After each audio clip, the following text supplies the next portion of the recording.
Vamos arrancando. Comparto pantalla.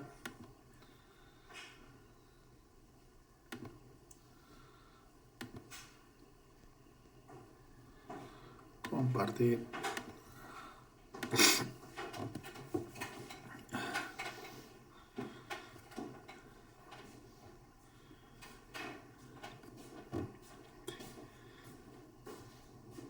¿Ven bien?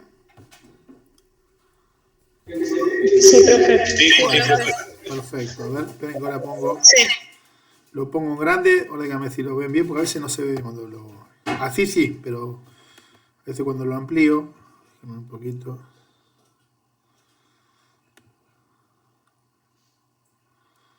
Se colgó el PowerPoint, ¿no?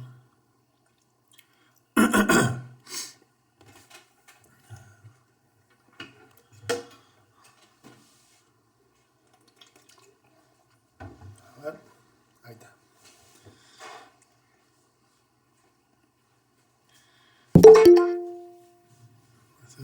Se va a complicar aceptar a los que entran.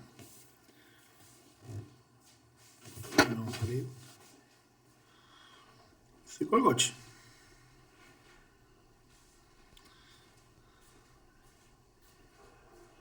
Ahí agarro.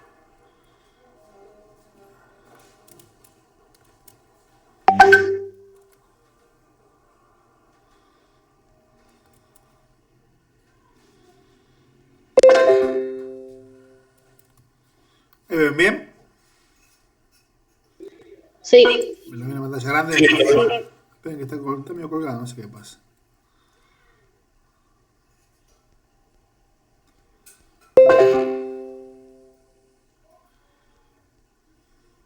Probar de vuelta.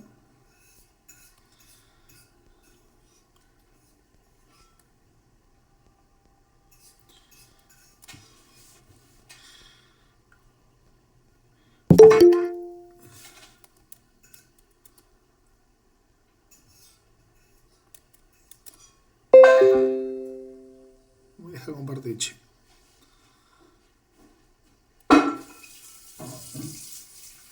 Ahí está. Bueno, como en las clases pasadas habíamos visto lo que era campanas, que era el punto de captación de la ventilación localizada. Luego vimos los ductos, las velocidades a tener en cuenta y demás. Y todo lo que me proporciona la potencia para poder mover ese aire y mover el contaminante, ya sea en materia de polvo, ya sea en materia de vapores o gases, me lo va a proporcionar la fuerza, me lo van a proporcionar los tipos de ventiladores. Para los ventiladores, digamos, bueno, vamos a seguir un poco esto, después vemos los modelos. Como definición son máquinas rotativas capaces de mover determinada masa de aire. A mí lo que me ha importado un ventilador es el caudal de aire, que es la cantidad de aire que mueve por el tiempo. Para relacionarlo con un vehículo es la velocidad. La velocidad de un vehículo son los kilómetros que recorre en una hora. El caso del aire es la cantidad, la masa de aire que mueve en una en una unidad de tiempo. ¿Está bien? Es la relación que podemos encontrar. Y la presión que van a desarrollar para mover ese aire. Bueno, de acuerdo a lo que yo quiera obtener, voy a utilizar dos tipos principalmente. Hay dos, vamos a dividirlo en dos grandes tipos de ventiladores. Vamos a ver ahora, bueno, se componen de elemento rotativo, el soporte y el motor. Entonces el soporte, el elemento rotativo sería este, en el caso de aspas, este ventilador de aspas, y el rotor en este caso sería de otro tipo de ventilador.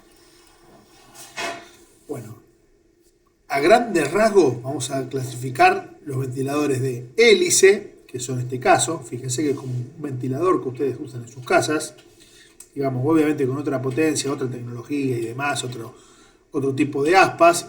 De los materiales va a depender de lo que van a mover. Yo de rato tengo que hacer esto, si no, no entra. Me molesto, la verdad.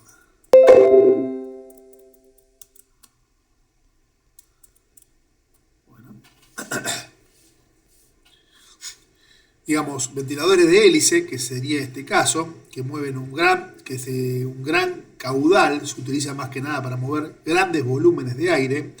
Fíjense El aire es impulsado, acá lo define, en la dirección axial, es decir, en el mismo sentido, este es el eje donde va a girar, en el mismo sentido del eje, el aire se va a mover en el mismo sentido, en la misma dirección, no en el mismo sentido, en la misma dirección que el eje. El otro tipo de ventiladores que vemos son estos llamados de rodetes, digamos, fíjense la forma. Ahora vamos a ver, acá vemos un tipo de rodete, fíjense que está descentrado. Tiene, a ver si acá lo veíamos mejor, a ver si me da bolilla esto. Bueno, no va para atrás ahora. No, acá tampoco lo vemos. Bueno, pues vamos a ver la tecnología bien cómo es. En este caso, dame un H en mi computadora. Ahí se colgó.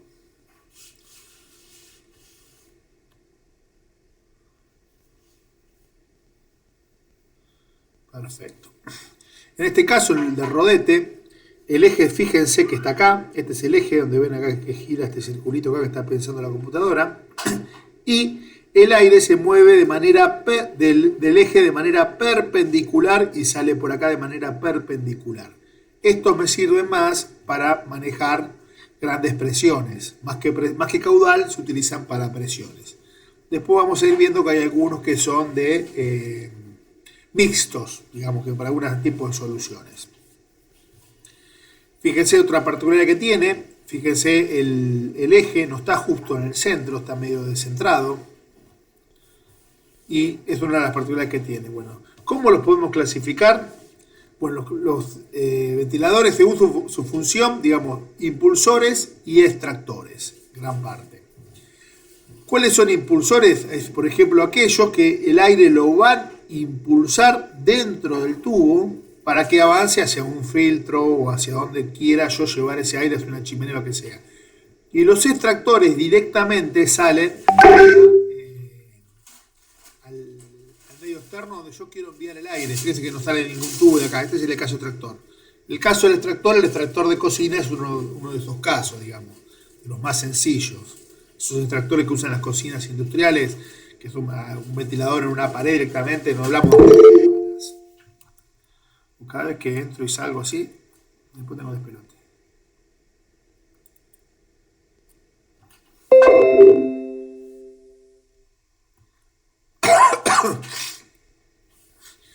Otro que son impulsores y extractores, bueno, este sería el caso de esta figura. Digamos, acá estaría el ventilador, impulsan y termina extrayendo, digamos, que cumple las dos funciones. Los murales, esto es un poco el que les comentaba, los tipos de cocina que se hacen solamente para intercambiar el aire, digamos, al ser puede ser un soplador o un extractor, puede enviar aire hacia adentro o sacar aire hacia adentro. Y ventiladores de chorro, muy similares, estos son industriales, pero muy similares que ustedes tienen muchas veces en sus casas, de pie. Estos principalmente se utilizan para darle determinada velocidad y ventilar determinado punto. Se utilizan muchas veces en seguridad y higiene, los van a ver, muchas veces para ventilar espacios confinados, para lograr que entre aire al mismo, para acelerar, por ejemplo, un tanque de combustible para entrar a trabajar o entrar a la limpieza. Y obviamente lo que se mide es la atmósfera, van midiendo todo el tiempo. Se mide la atmósfera que no sea explosiva y que haya una determinada cantidad de aire. Y se utilizan estos tipos de ventiladores muchas veces para acelerar el proceso, así no son tantas horas que las personas están afuera. Bueno, ventiladores centrífugos, esto es según la trayectoria del aire. Centrífugo, ustedes saben que es la fuerza, se lo vieron en física seguramente, los álabes son radiales. Esto es el caso típico, la bomba centrífuga que ustedes usan para llevar agua al tanque, elevar el agua al tanque, o para sacar agua de un pozo. Bueno, tiene la particularidad, fíjense, los álabes van siempre perpendiculares al eje, digamos. Y centrífugo es porque utilizan la fuerza centrífuga, que ustedes tienen en física, que es la fuerza cuando un material va rodando, siempre tenés una fuerza centrífuga que es normal a la trayectoria, que hace que salga hacia afuera. Es el caso, para ver un ejemplo, ¿vieron una curva? Ustedes toman una curva en un vehículo, una moto, sienten una fuerza que lo saca hacia afuera. Bueno, eso es la fuerza centrífuga. Aquí la pueden notar en carne propia.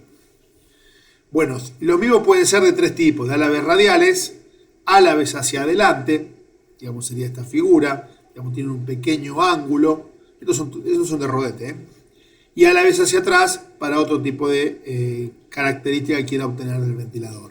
Todo esto va de acuerdo al diseño y lo que yo quiera obtener. Otra forma de clasificación, según la trayectoria del aire en el ventilador, hélice axial de perfil delgado. Tengan en cuenta algo importante, los ventiladores, también lo van a notar en cualquier ventilador, inclusive en cualquier ventilador de techo, lo que sea, es el ángulo que tiene de ataque la pala.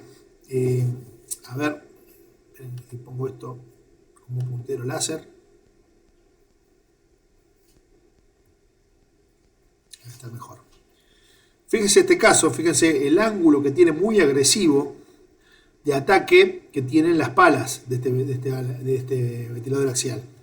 Digamos. Esto hace que mueva una gran cantidad de aire. Ustedes muchas veces ven ventiladores, en el caso más claro y como ejemplo, qué importante es el ángulo de ataque de las palas. ¿Vieron los ventiladores de techo? A veces lo ven girando y no tienen nada de aire abajo. Bueno, porque las palas están casi puestas horizontales, como en este caso, digamos, serían puestas derechitas, entonces no tienen nada de ángulo de ataque. Esto se permite que con un motor muy chico lo muevo. Digamos, al poner las palas así, necesito un motor de mayor potencia, un motor más caro porque tiene más cobre. Por eso los ventiladores chinos a veces dicen, ¿cómo puede valer a veces un ventilador? Vale uno de marca, un Martín, vale 4 veces que uno chino. Bueno, principalmente por el cobre que tiene el motor. Digamos, uno va a tirar un montón de aire y el otro prácticamente va a girar, va a ser más de adorno que la función que va a cumplir. Bueno, puede ser perfil delgado. Acá vemos un caso de un perfil delgado, es un tipo de ventilador, perfil sustentador, la figura 412, acá lo ven. Este es perfil sustentador, esto es similar al que se utiliza, esta es la vista de costado, que utilizan inclusive los aviones a hélice, digamos, o de ala de avión portante, por la forma que tiene. Y justo lo decía. Según la trayectoria del aire en el ventilador, tenés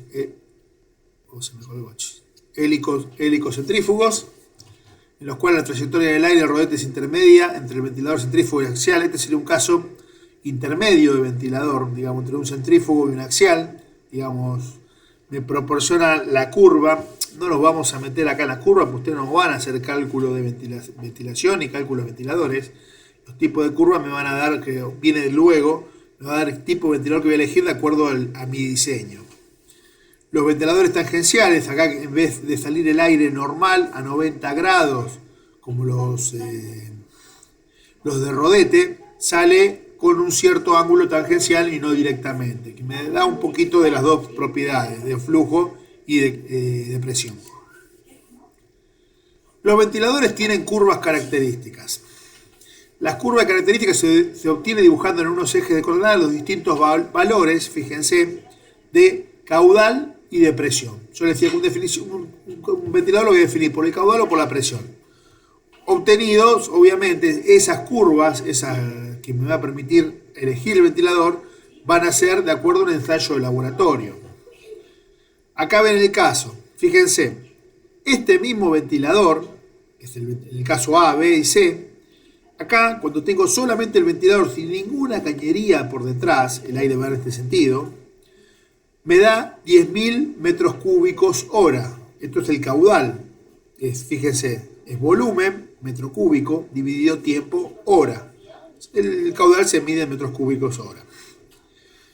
En el caso que yo le coloque una cañería de 10 metros, digamos, de succión, fíjense cómo el caudal me cae. ¿Y por qué se debe eso? Ya lo hablamos cuando vimos la parte de tubos, que el hecho de tener una cañería, el aire tiene un rozamiento contra las paredes del tubo y me provoca una pérdida de carga, se llama. Que obviamente se va a ver reflejado en el caudal que va a mover el ventilador, va a mover menos caudal. Digamos, esto es el caso de la manguera. Recuerden cuando yo le daba el ejemplo, la manguera, cuando la tienen toda enroscada, sale muy poquita agua porque tengo una gran pérdida de carga. Y en cambio, cuando yo esa misma manguera, con la canilla abierta de la misma forma, con la misma presión y el mismo caudal, la estiro, sale mucho más caudal de agua y a mayor presión. En este caso es lo mismo, son fluidos igual. Uno es aire y otro es agua, que se comportan de la misma manera. Y en el caso del mismo ventilador con 50 metros de cañería o 50 metros de pérdida de carga, también la pérdida de carga la medimos en metros de cañería lineal. Esto justo sería equivalente a 50 metros de caño de manera lineal. Pero en realidad esto podría ser menos de 50 metros, pero tener algún codo, una curva, un ensanchamiento, un acostamiento, que el cálculo me da 50 metros y se ejemplifica como 50 metros lineales. Bueno, me cayó a la mitad. Fíjense, esto me proporciona, y yo con estos cálculos en este ventilador, luego estos valores, con la pérdida de carga y la presión y todo, los llevo a las curvas características del ventilador. Cuando ustedes van a comprar un ventilador, se van a encontrar con una curva como la que ven ahí. Fíjense, en un lado me aparece a la izquierda el rendimiento del ventilador, digamos, que la potencia absorbida también. Tengo varias entradas y salidas. No vamos a analizar mucho, pero sí es interesante que la parte de ingeniería o técnica que lo va a analizar, tiene que analizarlo. Un sistema de ventilación no es solamente poner unos caños, poner un ventilador y poner una campana. Requiere todo un diseño atrás del mismo. El caudal que voy a precisar, fíjense acá abajo, en el eje la abscisa, y después el tipo de ventilador que tengo. Acá tengo diferentes modelos de ventiladores. Yo tengo que cada una de estas curvas es un ventilador distinto. Y bueno, de acuerdo a yo lo que precise, buscando consumir la menor cantidad de potencia, voy a elegir el ventilador que me corresponde, que me convenga. Acá en el caso de esto que ven acá es presiones en milímetros de columna de agua. Bien, estos son presiones, rendimiento, hasta el 60%. A partir de acá, bueno, ya estamos casi, pero es muy difícil lograr esos rendimientos. Y esta es la potencia absorbida. Y las presiones en milímetros de columna de agua. Es una forma de medir presiones muy precisa, la columna de agua. Ustedes conocen medir presiones, por ahí han escuchado milímetros de columna de mercurio. Bueno, la columna de agua es mucho más precisa. Para relacionarlo con algo que ustedes de seguridad y higiene, cuando se mide, cuando se hace una prueba hidráulica a un recipiente sometido a presión, también se lo mide en milímetros de columna de agua, porque es mucho más precisa que medirlo en milímetros de columna de mercurio. Porque el mercurio es mucho más pesado que el agua. Entonces cualquier variación la va a manifestar mucho más, de manera más bruta, el agua que el mercurio. Es más milímetros significa. Acá a grandes rasgos vemos las tres curvas, digamos, como les dije, principalmente dos tipos de ventiladores. No me deja mover el puntero, ya me lo voy a dejar un ratito, acá está, me dejó. El centrífugo, esta sería una curva típica de un ventilador centrífugo. Fíjense que el eje este es caudal, este eje es presión. Fíjense que me permite manejar pequeños caudales. Yo si quisiera manejar grandes caudales de aire, grandes volúmenes de aire, no podría con pero sí grandes presiones. Ojo, como tengo presiones positivas de un lado, digamos, voy a tener presiones positivas acá, y va a absorber el aire por el centro, por acá. Y de presiones equivalentes, el signo negativo, por acá, que es el que va a absorber, va a chupar. O sea que es muy bueno para lograr grandes depresiones para absorber y chupar, digamos. El centrífugo. En el otro extremo tengo los helicoidales, digamos que es como los ventiladores que ustedes conocen, digamos los más comunes, y fíjense que no me permite nunca generar grandes presiones o sobrepresiones o depresiones, pero sí rápidamente logro grandes caudales. Y como un punto intermedio tengo el helicocentrífugo, que fíjense que más o menos se comporta como los dos, un punto intermedio entre los dos. Digamos, es una combinación de los dos. Bueno, acá un poco lo que me está relacionando son curvas de potencia. Acá tengo una curva característica del ventilador. Cuando yo, a ver si me deja el mouse moverme. Bueno, al menos ven el simbolito de pensando. Esta es la curva característica del ventilador. Esta curva, recuerden, siempre me la da el fabricante. Que lo hizo mediante prueba de laboratorio. Le va agregando metros de pérdida de carga al ventilador en un laboratorio, en condiciones obviamente de laboratorio casi perfectas, por lo tanto en la realidad nunca se va a comportar de la misma forma, pero bueno, sí similar. Y esta es la curva de pérdidas de carga de acuerdo al caudal. Esto tiene que ver con la instalación que yo tengo, cuántas curvas tengo, qué diámetro de cañería tengo, qué tipo de campana elijo. Todo eso me genera una pérdida de carga. Y también esta curva me va a relacionar la curva característica del sistema de acuerdo a mi instalación. También tengo acá presión y caudal. Lo que hago para elegir el ventilador más óptimo, si quieren verlo, o el punto de trabajo, en realidad no el punto del ventilador más óptimo, el punto ideal del trabajo, como yo digo, bueno, ¿qué pongo acá? ¿A qué potencia pongo el ventilador? El punto ideal se da en el cruce de las dos curvas. Estas dos curvas las llevo a un mismo gráfico, que es este de acá abajo, y me fijo donde se intersectan ambas curvas. Entonces voy a regular ese ventilador, digamos, a las vueltas que haga falta para que me maneje esta presión con este caudal. Este es el punto ideal de trabajo. ¿Qué quiere decir el punto ideal?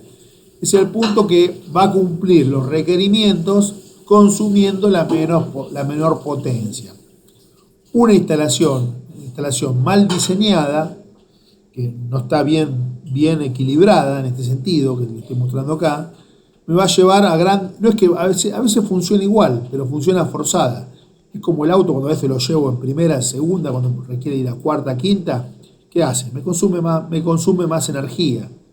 Y también es muy probable que se me termine quemando más rápido el motor y más mantenimiento de rodamientos y demás. Por lo tanto, lo que yo siempre voy a buscar en el diseño, al menos en los papeles, después tendré que adaptarlo, es el punto de trabajo que es este. Bueno, acá me está indicando un ejemplo de cálculo. Como les dije, no nos vamos a meter en cálculos directamente. Bueno, tenemos un ejemplo, un tipo de instalación, la pérdida de carga de dicha instalación que tengo, hasta acá en los 8.000 metros cúbicos hora. Y bueno, el cálculo que sale aparte de esas dos curvas, salen las variaciones de presiones que necesito y me va a dar lo que necesito. Bueno, esto es importante tener en cuenta, digamos, fíjense que más allá, ¿qué es lo que tenemos que tener en cuenta para cada cosa? El caudal del ventilador, que es decir, la cantidad de aire o el volumen de aire por tiempo, va a ser proporcional a las velocidades. A las velocidades de dicho ventilador y ¿cómo se llama? Velocidad que yo necesito del fluido. Recuerdan que yo, uno de los puntos que tenía precisaba una velocidad mínima del fluido que yo tenía para que no se me depositen los contaminantes. Bueno, a mayor velocidad preciso mayor caudal. Me recolgó esto. ¿Vale? Se avanza.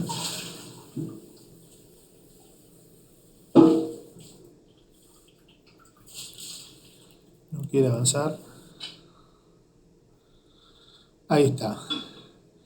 Las presiones, las relaciones de presiones que voy a tener entre un punto y el otro, va a ser directamente relacionado al cuadrado de la relación de velocidades y la potencia absorbida al cubo de la relación de velocidades. Atención acá. ¿Por qué? Bueno, no me dejé para atrás. Fíjense, la relación de velocidades, o la velocidad de rotación que va a girar el coso, fíjense que la relación esa va a ir al cubo, a la potencia del cubo. Bueno, acá está. Fíjense que va a ir a una relación al cubo, digamos, clave, lo que es potencia se traduce en consumo energético. Ustedes saben que esto se utiliza en la industria y el tema del consumo es muy importante porque va a ser qué tan eficiente yo soy para producir. Por lo tanto,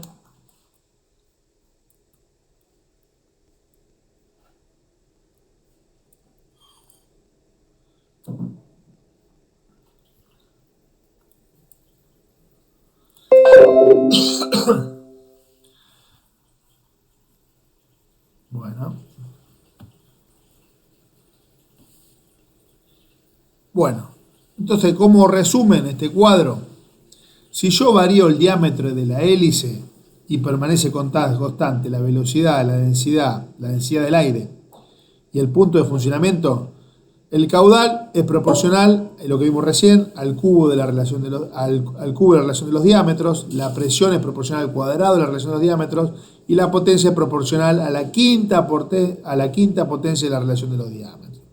La velocidad de rotación, si varía la velocidad de rotación, entonces en el caso de colocar un diámetro mayor o menor de hélice, digamos, hacer más grande o no el ventilador, digamos, me cambia todo esto. O sea, fíjense que es muy delicado el punto de funcionamiento y de diseño específico. La gente que se dedica al cálculo de esto, no es cualquiera, se dedica específicamente a lo que es ventilación, y bueno, generalmente hay gente muy preparada en esto y con mucha experiencia. Acá hay mucha experiencia, por más que vos tengas las curvas, tengas todo como corresponde, la experiencia tiene muchísimo que ver en todo esto.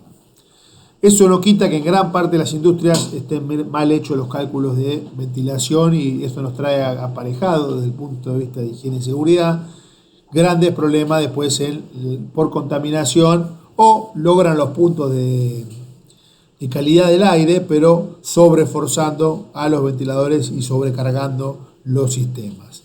Bueno, la velocidad de rotación, cambiando la velocidad de rotación y dejando quieto, constante, el diámetro de la hélice y la densidad, el caudal es proporcional a la relación de velocidades, la presión es proporcional a la relación que vimos recién, al cuadrado de la relación de velocidades, y la potencia al cubo de la relación de velocidades. Y la densidad del aire, si varía, bueno, tengan en cuenta la densidad del aire, esto es el aire que yo voy a absorber, digamos. Obviamente, si yo tengo una mezcla de gases, la densidad del aire va a variar, pero no es porque yo quiera, es porque tengo una atmósfera contaminada con determinado tipo de gases. Pero bueno, como en el cálculo también se puede poner relacionado, está el ejemplo acá, porque los más importantes son estos dos: la velocidad de rotación y el diámetro de la hélice. Si coloco un ventilador más grande o coloco lo de mayor velocidad, cuando preciso más caudal. Dejando constante caudal y velocidad, la presión es proporcional a la relación de densidades y la potencia es proporcional a la relación de densidades. Fíjense que esta relación es lineal. En cambio, estas son al cubo, y este en el caso de la quinta, la potencia. Y es clave, digamos. ¿Por qué la potencia absorbida cuando aumenta la relación de diámetros? O sea, yo pongo mayor diámetro en el ventilador, me aumenta tanto la potencia del mismo. Piensen que tengo una gran masa que mover, una gran inercia, digamos, de ese ventilador, de una pala muy grande.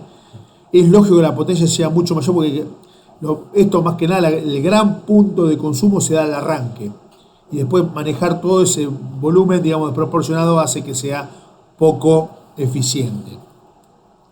Bueno, esto era un poco de ventiladores, no era muy complicado tanto. Tenía un libro, pero no justifica, porque más que nada lo que me interesaba que vean los tipos de ventiladores que hay, modelos, no entrando tanto en los detalles. Digamos, los tres modelos que tenemos. Salimos acá, que son los de todos principales y un intermedio. A ver, cachito.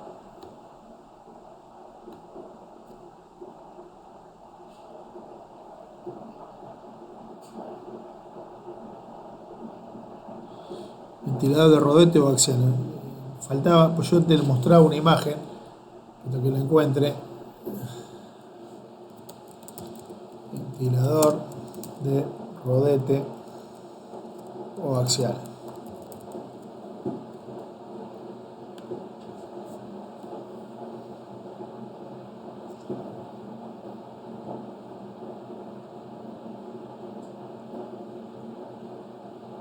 Acá ven algunos modelos, que cuando hablamos del rodete, es este el rodete, ¿ven? Esto es lo que está dentro girando de manera excéntrica.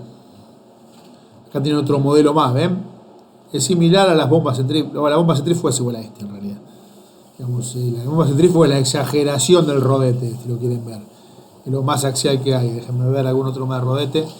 Estos son todos axiales, ¿ven? Fíjense los modelos. Acá ven otra vez el rodete, a ver, acá ven el rodete acá, lo ven, fíjense, está descentrado. Quería ver alguno en corte. Bueno, acá lo ven, ¿ven? También. Acá ven el rodete, como les comentaba. Recuerden que el aire sale de manera perpendicular al eje. Son para mayores presiones y pocos caudales. Cuando hablo de presión es presión o depresión. Como el caso del centrífugo sería el exagerado. Acá ven otro tipo de rodetes similares. Algunas bombas centrífugas son como este.